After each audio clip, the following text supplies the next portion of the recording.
So here we're going to look at how to write word equations for chemical reactions if the chemical reactions are explained in a sentence form. So let's look at the first one we've got. As a result of being outside for a prolonged period of time, a swing set rusts.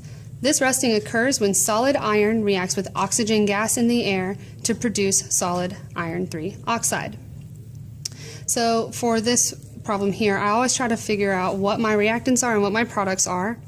So remember, reactants are things that will combine with each other or react with one another to produce a product. Okay? So reactants are things that are reacting. This kind of sounds like what they're doing. They're doing something and a product is made or formed. Okay? So I'm going to circle my reactants here and underline my product. So it says this rusting occurs when solid iron reacts. So that tells me that solid iron is a reactant. It reacts with what? Oxygen gas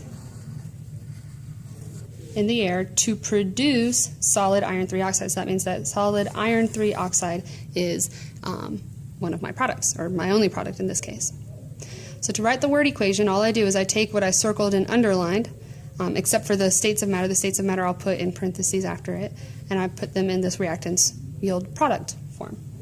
So I'm going to take my first reactant, which is iron.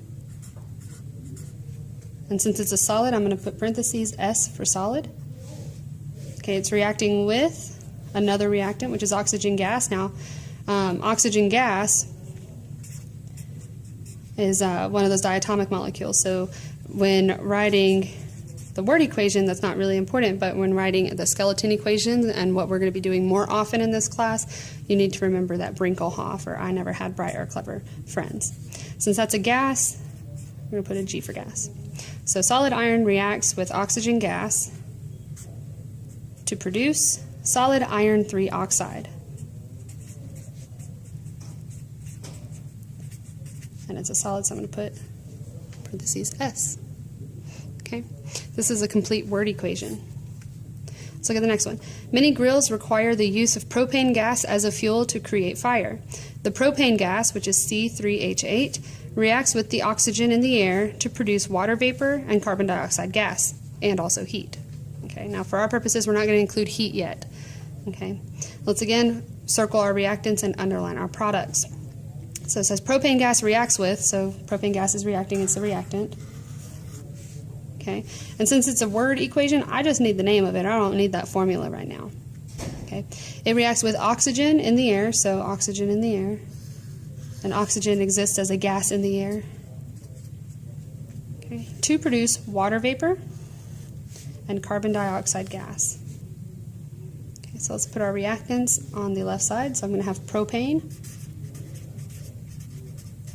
which is a gas, reacting with oxygen in the air. It's a gas.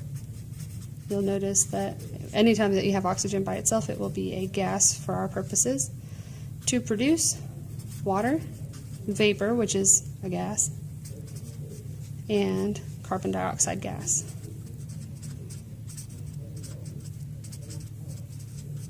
Okay, and I didn't get to write it all nice and linearly because I'm trying to keep it big so you can see. Okay, good word equation. All right, baking soda, which is sodium bicarbonate or NaHCO3, and vinegar react, so I went ahead and circled that, but because I know baking soda and vinegar will react, so my sodium bicarbonate will be my reactant, and so will my acetic acid. Okay. And they react to produce aqueous sodium acetate, water, and carbon dioxide gas. Okay. So here, we've got baking soda, or sodium bicarbonate, so I'm going to kind of write this two different ways. Let's go ahead and write this down too. Okay, got baking soda, or another name for it, so I'm going to just write or sodium bicarbonate. Okay, react with vinegar. If I'm doing baking soda, I'm just going to write vinegar. If I'm writing sodium bicarbonate, I should use vinegar's chemical name, which is acetic acid, to produce sodium acetate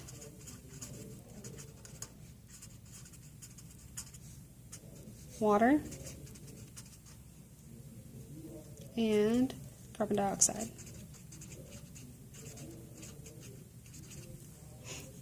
So I'm going to have the same things down here. So sodium acetate, water, and carbon dioxide.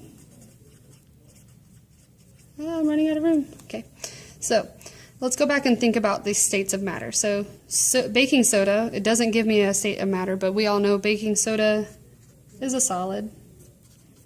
Okay, vinegar, you might say, is a liquid. But this is where we have to go back and think about one of those terms that was defined in a previous slide. Anything that is something dissolved in water. So I'm going to actually use a different color real quick to make this little note. Okay, that's red, you can't really tell. Let's use green. So anything that is dissolved in water is aqueous. I think like aqua is water. Okay, so aqueous, so we put AQ is the symbol. Okay, so this vinegar would be aqueous because it's acetic acid dissolved in water. Okay, so AQ. To produce aqueous sodium acetate, so that just means that it's dissolved in water. So AQ, AQ. Water. Water is just a liquid. It's a pure substance, so it is a liquid. Unless, and like in the previous problem where we said water vapor. Okay, if we just say water, we're talking about liquid water. And carbon dioxide, gas. Okay, that's why it bubbles. Okay. So you've got all different kinds of word equations shown in this example here. We've got something with 2 reactants and 1 product, 2 reactants and 2 products, 2 reactants and 3 products. Okay, there's all different kinds of variations as far as that reactant to product ratio as far as types of substances involved.